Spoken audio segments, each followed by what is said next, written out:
you today? Doing good? That's great!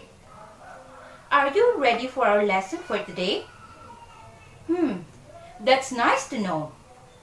Okay, for today, we are going to discuss the use of conditionals in expressing arguments. Are you excited? That's nice. But before that, before we start, I want you to get your module, a ball pen, and your answer sheet with you. Are you ready? Okay, let us start. Now, do you have any idea about conditionals? Are conditionals really important? What do you think? So let us discuss. Conditionals are extremely important in the English language. Why? Because they help us to express things that may happen in the present and future. They also serve many purposes and take several different forms. They can be used to give advice, express regret, and discuss facts, and among other things. Okay, let's go further with our discussion. Conditionals are statements expressing the result of a particular condition. They are composed of a main clause, which is used to explain the results, and a dependent clause, which is the if clause or when clause, which represents the condition.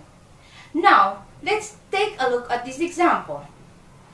If you don't study well, you'll fail the test. In this given example, which do you think is the main clause and the dependent clause? Let's think. Okay. Do you have your answer now? Let us answer. If you answer you'll fail the test is the main clause, and if you don't study well is the dependent clause, then you got it right. Because of the word if becomes an if clause, which cannot stand alone. Remember, I have mentioned earlier that dependent clause shows the condition while the main clause shows the result. In this example, the condition shows that if you don't study well, it will give you a result that you will fail the exam or the test. Do you understand? Okay, let's get another example. God listens when you pray. Again, let us identify the main clause and the dependent clause in this example. Which do you think is the main clause and which is the dependent clause? Yes, absolutely you are right. God listens is the main clause, while when you pray is the dependent clause. Do you understand? Okay, let's move on. Okay, conditionals also may appear in both affirmative and negative. What do you mean by affirmative and negative?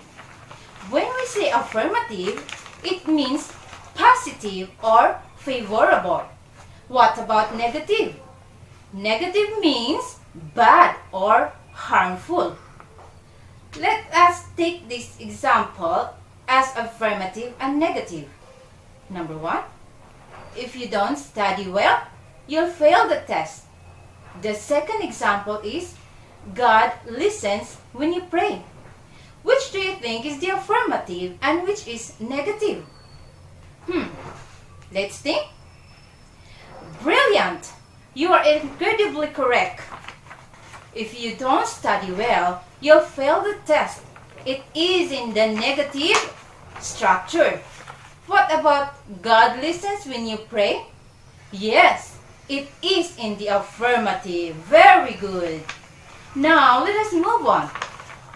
Conditionals also may have this arrangement. If the main clause appears before the dependent clause or in reverse, still the meaning of the sentence remains the same. Okay, let us use the given examples earlier. If you say, God listens when you pray, it will just be the same when you say, when you pray, God listens. Another one, if you don't study well, you'll fail the test. Or you can say also, You'll fail the test if you don't study. You see, the meaning is still the same. It doesn't change. We have also the forms of conditionals.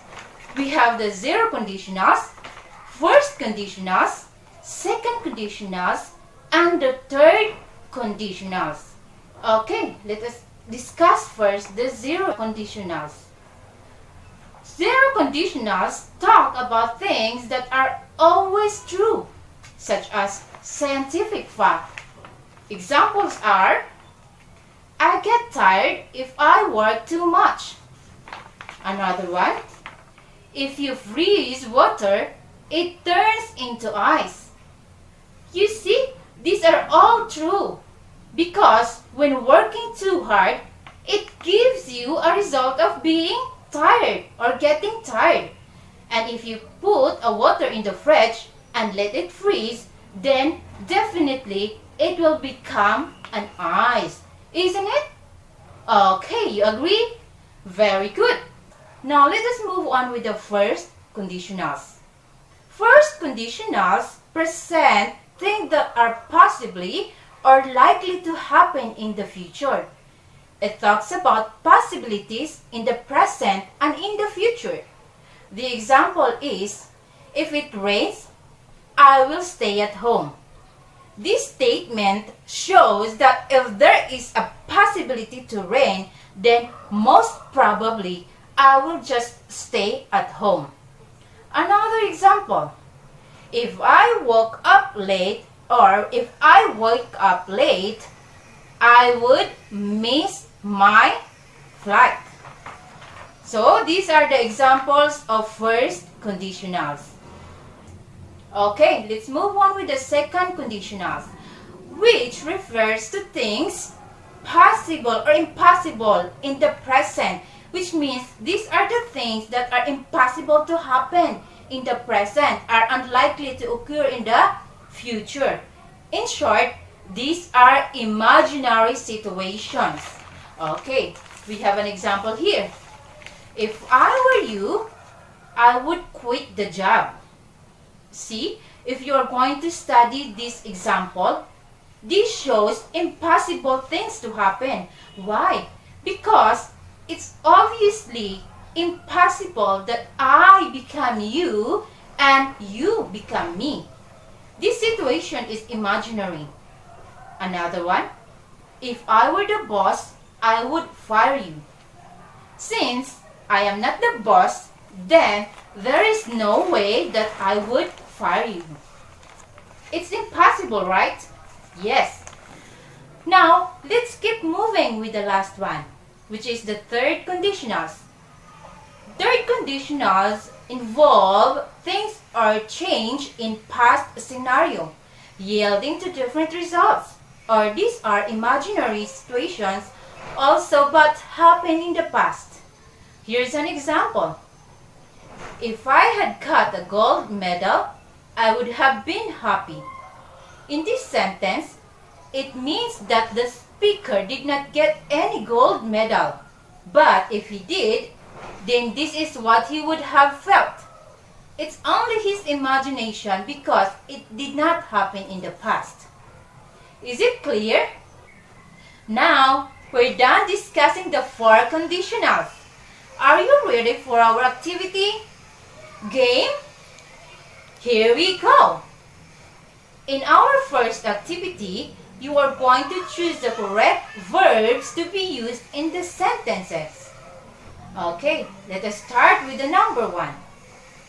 I'll give my report to my manager when I blank the notice. Is it A, received, B, will receive, or C, receive? Which do you think is the correct verb to be used?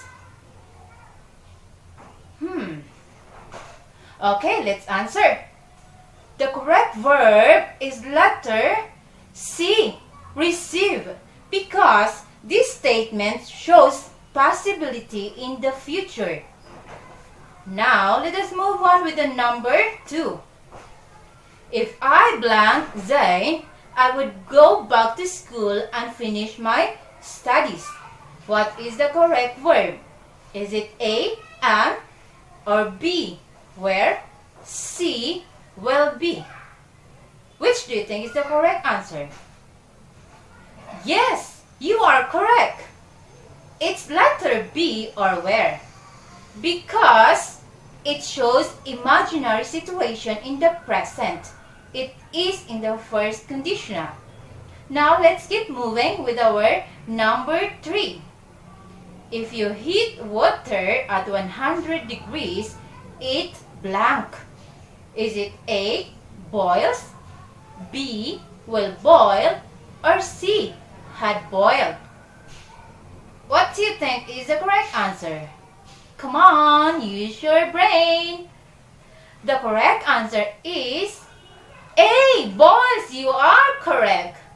Because this statement is always true. Did you got it right? Great! Okay, thank you for watching. Again, this is Teacher Ainah, your teacher for today. Keep learning and stay at home. Bye!